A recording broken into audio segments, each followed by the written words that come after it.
આજના વિડિયો લેક્ચરમાં આપ સૌનું સ્વાગત છે। તો આજના વિડિયો લેક્ચરમાં આપણે ધોરણ 7 વિષય ગણિત ચેપ્ટર 4 સાદા સમીકરણ એનો આપણે અભ્યાસ કરતા હતા। એમાં આપણે અગાઉના વિડિયો લેક્ચરમાં આપણે સ્વાધ્યાય 4.1 ના પહેલા દાખલાનો અભ્યાસ કર્યો હતો। તો આજના વિડિયો લેક્ચરમાં આપણે સ્વાધ્યાય 4.1 ના બીજા દાખલાનો અભ્યાસ કરીશું। તો જોઈએ વિદ્યાર્થી મિત્રો સ્વાધ્યાય 4.1 નો બીજો દાખલો કે બીજો દાખલો આપણને આ રીતે આપેલો છે કે કોષમાં આપેલી કિંમતો આપેલા સમીકરણનો ઉકેલ છે કે નહીં તે તપાસો। કે કૌંસમાં જે આપેલી કિંમતો છે એ આપેલી કિંમતો માટે આપેલા સમીકરણનો ઉકેલ છે કે નહીં તે આપણે તપાસવાનું છે। તો જોઈએ પહેલું સમીકરણ આપણને આપેલું છે n+5 બરાબર 19, જ્યાં n બરાબર આપણે કેટલી કિંમત લેવાની છે, n બરાબર આપણને કિંમત આપેલી છે 1।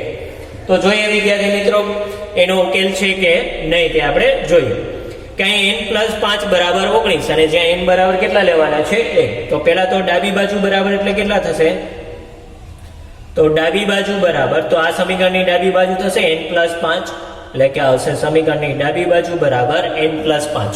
હવે n બરાબર કેટલી કિંમત આપેલી છે 1, તો n બરાબર કિંમત મૂકવું તો n બરાબર કિંમત આપણને આપેલી છે 1 એટલે કે n ની જગ્યાએ આવશે 1+5।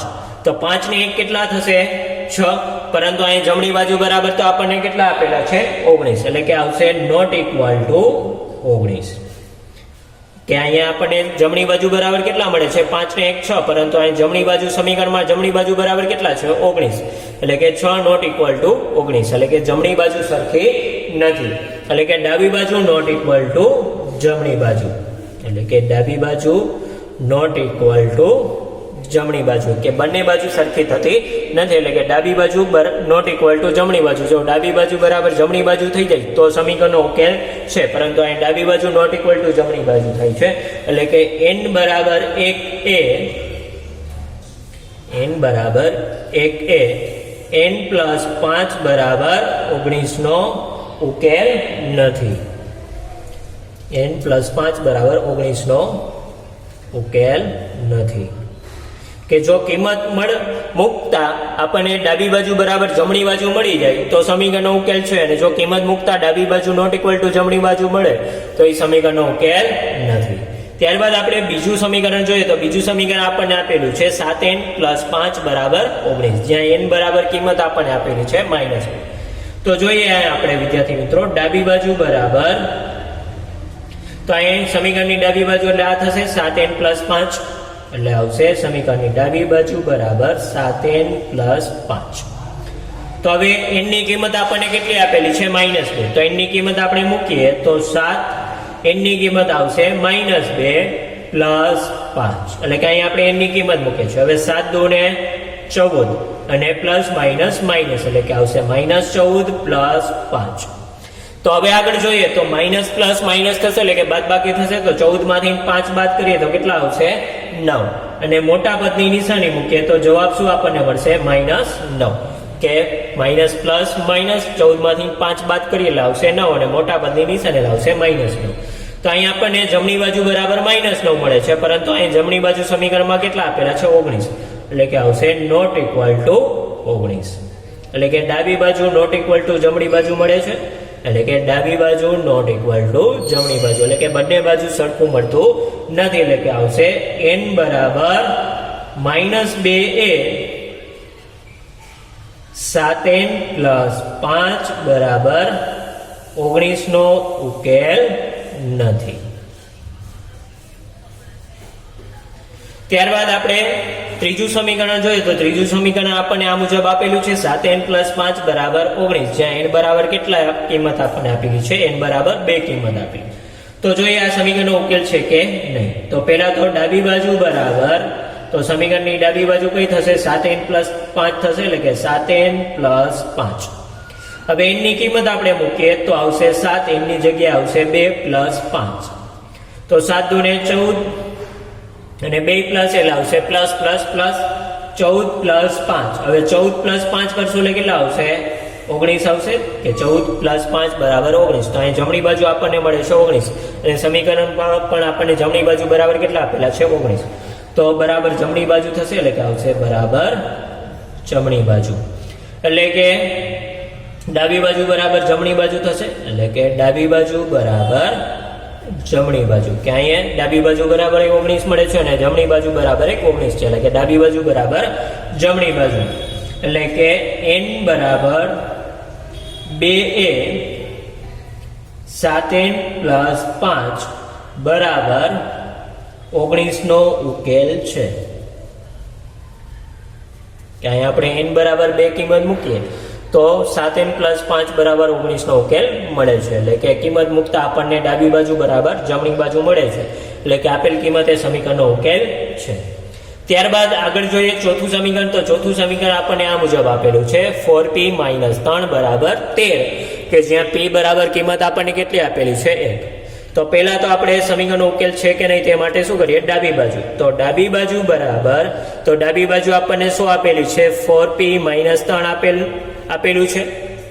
તો આ થશે ડાબી બાજુ બરાબર 4p - 3. હવે p બરાબર આપણને કિંમત કેટલી આપેલી છે 1. તો p ની કિંમત આપણે મૂકીએ છીએ 4, p ની જગ્યાએ આવશે 1 - 3. તો આવશે 4 × 1 કરીએ તો 4 × 4 - 3 થશે. તો 4 માંથી 3 બાદ કરીએ તો કેટલા આપણને મળે 1.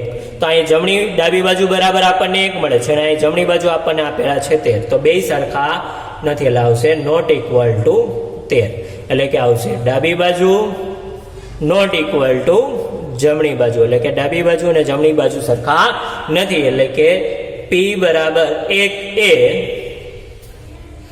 4p - 3 બરાબર 13 નો ઉકેલ નથી.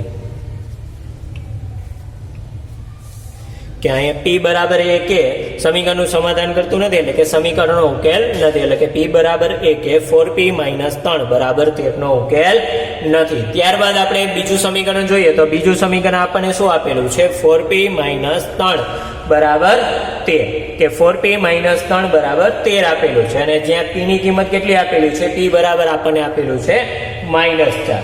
તો p બરાબર -4 કિંમત લઈએ ને p બરાબર -4 છે એ આપેલ સમીકરણનો ઉકેલ છે કે નહીં આપણે ચેક કરવાનું છે. તો જોઈએ પહેલા તો ડાબી બાજુ. તો ડાબી બાજુ બરાબર 4p - 3. તો p ની આપણે પહેલા તો કિંમત મૂકીએ તો 4p ની જગ્યાએ આવશે -4 - 3. તો ચોકે ચોકે 16 અને આ પ્લસ માઇનસ માઇનસ, એટલે આવશે -16 અને -3. હવે માઇનસ માઇનસ શું થશે, પ્લસ થશે. એટલે કે માઇનસ માઇનસ પ્લસ, એટલે કે 16 ને 3 19 અને મોટા પદની નિશાને લાવશે -19. તો અહીંયા આપણને -19 મળે છે, પરંતુ અહીં જવાબ કેટલો છે 13. એટલે કે આવશે નોટ ઇક્વલ ટુ 13. એટલે કે બંને સરખા નથી. એટલે કે આવશે ડાબી બાજુ નોટ ઇક્વલ ટુ જમણી બાજુ. એટલે કે ડાબી બાજુ અને જમણી બાજુ સરખા નથી. એટલે કે આવશે ડાબી બાજુ નોટ ઇક્વલ ટુ જમણી બાજુ. એટલે કે આવશે p બરાબર -4 એ 4p - 3 બરાબર 13 નો ઉકેલ નથી. કારણ કે સમીકરણ છે એ સમીકરણનો ઉકેલ નથી. કારણ કે આ p બરાબર -4 મૂકશું તો આપણને સમીકરણનો ઉકેલ મળતો નથી. કારણ કે ડાબી બાજુ અને જમણી બાજુ સરખા મળતા નથી. જો ડાબી બાજુ બરાબર જમણી બાજુ થઈ જાય તો આપેલ કિંમતે સમીકરણનો ઉકેલ છે. ત્યારબાદ આગળ જોઈએ તો આપણને આપેલું છે છઠ્ઠો દાખલો કે 4p - 3 બરાબર 13, જ્યાં p બરાબર કિંમત આપણને શું આપેલી છે 0 આપેલી છે. તો p ની કિંમત લઈને આપણે ચેક કરીએ કે આપેલ સમીકરણનો ઉકેલ છે કે નહીં. તો જોઈએ અહીંયા આપણે વિદ્યાર્થી મિત્રો કે ડાબી બાજુ બરાબર, તો ડાબી બાજુ બરાબર આપણને શું આપેલું છે 4p - 3. લાવશે 4p - 3, જ્યાં p બરાબર કિંમત કેટલી લેવાની છે 0. એટલે કે આવશે 4p ની જગ્યાએ કિંમત આવશે 0 - 3. તો 4 × 0 એટલે કે 4 × 0 કરશો તો 0 જ આવશે -3. તો 0 - 3 કરશો એટલે કેટલા આવશે -3. જે અહીંયા તો 13 છે ને અહીંયા એવા આપણને -3. તો બે સરખા થશે નહીં. એટલે કે આવશે -3 નોટ ઇક્વલ ટુ 13. એટલે કે ડાબી બાજુ નોટ ઇક્વલ ટુ જમણી બાજુ થશે. એટલે કે આવશે ડાબી બાજુ નોટ ઇક્વલ ટુ જમણી બાજુ. કે ડાબી બાજુ -3 છે જ્યારે જમણી બાજુ 13 છે. એટલે કે બે સરખા થતા નથી.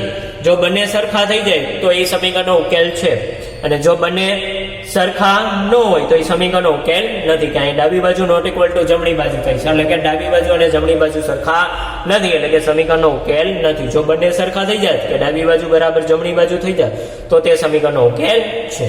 એટલે કે અહીંયા થશે p બરાબર 0 એ 4p - 3 બરાબર 13 નો ઉકેલ નથી. કે અહીંયા આપણે પીની કિંમત મૂકીએ તો સમીકરણનું સમાધાન થતું નથી, એટલે કે ડાબી બાજુ બરાબર જમણી બાજુ થતું નથી, એટલે કે આપેલ કિંમત એ સમીકરણનો ઉકેલ નથી. તો અહીંયા આપણે સ્વાધ્યાય 4.1 ના બીજા દાખલાનો અભ્યાસ કર્યો.